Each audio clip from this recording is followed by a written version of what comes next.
You mentioned also the polls from Gallup most recently that show that the majority of Americans do not support these procedures, and the more that people learn what really is involved, the less and less that they support them. So from your experience as a doctor, what do you think medical advances and in embryology, in prenatal care, and just, in general, how do you think that affects people's opinion on abortion and just the life issue as a whole?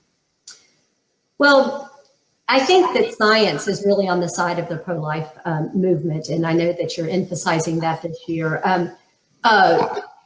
Everybody has access to YouTube. It's not very difficult at all to see what an 8-week baby looks like, what a 12-week baby looks like, what a 20-week baby looks like. So it doesn't take much effort to say, that looks exactly like my niece, only smaller, right? Exactly. So, and medicine is, I mentioned earlier how we can save babies at such a young gestational age. But the other thing that we can do is we can actually do in utero surgery to save babies who have birth defects. So in Texas and Houston, we're seeing this a lot.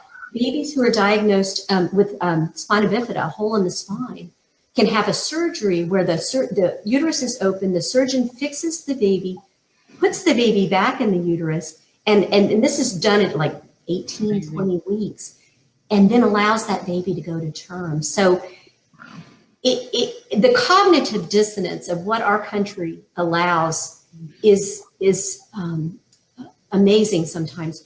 For a baby that's desired, that's defective, we will spend money and technology and our surgeon's skills to save that baby. Whereas a baby of the same gestational age, just because the dad didn't want it and talked the mother into having an abortion, that baby is expendable. It's a human rights issue. And I think that's the next place that pro-life is going to go.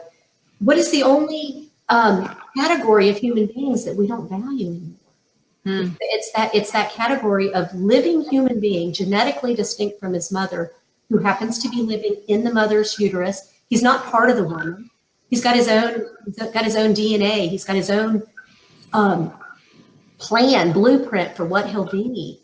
And we've decided that one doesn't warrant protection when everyone else does. I think that's going to change. I think that as people just become more and more aware of the issues, I don't fault people. It's hard to find the information, but it's out there. And if people start looking and just open their minds, I think they're going to recognize that these babies need protection as well.